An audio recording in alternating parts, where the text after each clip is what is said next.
Raj TV நேயர்கள் அனைவருக்கும் வணக்கம் அண்ட் வெல்கம் டு நடிகர் திலகம் சாவித்ரி. நம்ம நிகழ்ச்சியில் சாவித்ரி அவர்களுடைய திரை பயணத்தை பற்றின பல சுவாரஸ்யமான விஷயங்கள்லாம் பார்த்துட்ருக்கோம். இன்றைக்கி நிகழ்ச்சியிலும் உங்களுக்காகவே இன்னும் பல அற்புதமான விஷயங்கள்லாம் காத்துட்ருக்கு. வாங்க நம்ம நிகழ்ச்சிக்குள்ளே போகலாம்.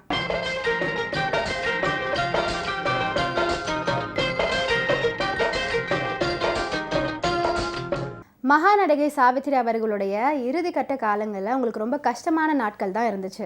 அந்த சமயத்தில் யாருமே அவங்களுக்கு உதவி செய்யலை.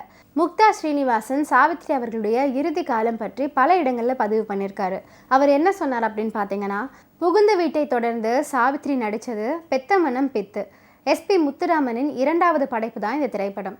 1973 தை திருநாளில் தான் வெளியீடு. எஸ்பிஎம் இயக்கி 100 நாள் கொண்டாடிய முதல் திரைப்படம் இந்த பெத்த மனம் பித்து திரைப்படம் தான். மலையாளத்திலிருந்து அம்மா கேரக்டருக்காகவே தழுவப்பட்டது. சாவித்ரி ஒப்புக்கொண்டு இருக்காவிட்டால் ஒருவேளை பெத்த மனம் பித்து தமிழில் வந்திருக்காதோ என்னவோ அப்படிங்கிற அளவுக்கு சாவித்ரி அவர்களுடைய பெர்ஃபார்மன்ஸ் ஃபேண்டாஸ்டிக்காக இருக்கும். படத்தின் ஜீவனே தாய் மீனாட்சியாக வரும் சாவித்ரி தான். பெத்த மனம் பித்து சாவித்ரி நடிப்புக்காகவே ஓடியது அப்படின்னு சொன்னால் யாராலையுமே மறக்க முடியாது. வேறு பெரிய நட்சத்திரங்கள் யாருமே அந்த திரைப்படத்தில் கிடையாது. பிராப்தம் திரைப்படத்தில் அற்ப காசு பணம் போயிட்டே தவிர திறமை சாவித்ரியின் கூடவே தான் தங்கிடுச்சு. கோலிவுட்டுக்கு அது புரிஞ்சிருச்சு. ஜெமினி கணேசனின் இரண்டாவது வீடு புஷ்பவல்லி, மலையா மாமியார் அப்படிங்கிற பெயரில் சொந்த படம் எடுத்து பல லட்சங்களை இழந்திருக்காங்க.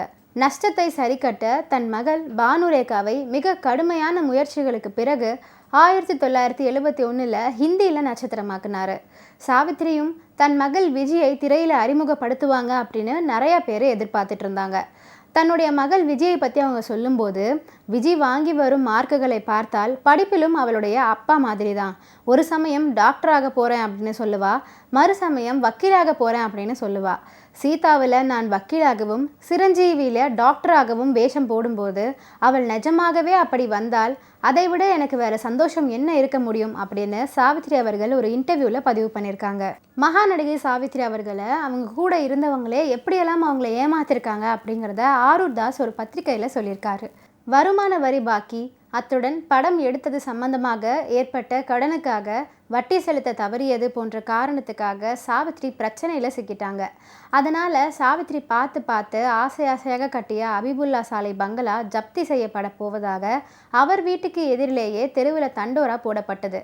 அதை கண்டு சாவித்ரி துன்பத்தில் துடிச்சாங்க. உடனே தன்னிடம் இருந்த விலை உயர்ந்த நகைகளை எல்லாம் 4-5 பாகமாக பிரித்து தனித்தனியாக பெட்டியில் வச்சு தன் நம்பிக்கைக்கு பாத்திரமானவர்கள் என்று நினைத்திருந்த நபர்களிடம் கொடுத்து வச்சிருந்தாங்க.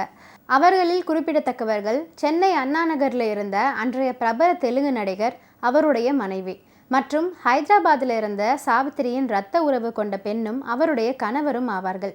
சாவித்ரி ஹைதராபாத்தில் தன்னுடைய சொந்த பணத்தில் 2 வீடுகள் வாங்கி அவர்களிடம் ஒப்படைச்சிருந்தார். அவற்றில் ஒரு வீட்டில் அவர்கள் வசித்து கொண்டு இன்னொரு வீட்டை வாடகைக்கு விட்டு அந்த பணத்தையும் சாவித்ரிக்கு கொடுக்காம அவங்களே அனுபவித்து வந்தாங்க. கஷ்டம் ஏற்பட்டதன் காரணமாக அந்த வீடுகளை திருப்பி தனக்கு கொடுக்கும்படி சாவித்ரி கேட்டதற்கு மறுத்து ஒரு வீட்டை மட்டும் சாவித்ரி பெயருக்கு மாற்றி எழுதி கொடுத்துவிட்டு மற்றொன்றை பினாமி அப்படிங்கிற முறையில் தனக்கே சொந்தமாக்கி கொண்டு நடிகர் திலகத்துக்கு நம்பிக்கை துரோகம் செஞ்சிட்டாங்க.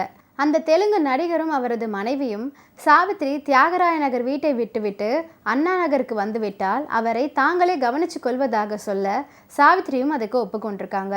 அவர்கள் தங்கள் வீட்டிற்கு அருகில் வேறொரு வாடகை வீட்டை பார்த்து அதில் சாவித்ரியை குடி வச்சிருக்காங்க.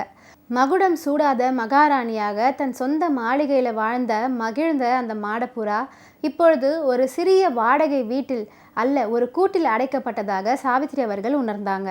சாவித்ரி டி நகர் ஹபிபுல்லா சாலை பங்களாவை விற்று கடன்களை அடைத்துவிட முடிவு செய்து கணவர் ஜெமினி கணேசனுக்கு தெரிவித்தார்.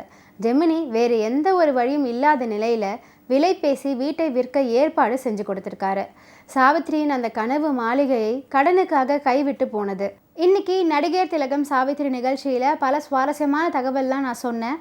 இதெல்லாம் கேட்டு ரசிச்சிருப்பீங்கன்னு நினைக்கிறேன். இந்த நிகழ்ச்சியை தொடர்ந்து பாருங்கள். நன்றி, வணக்கம்.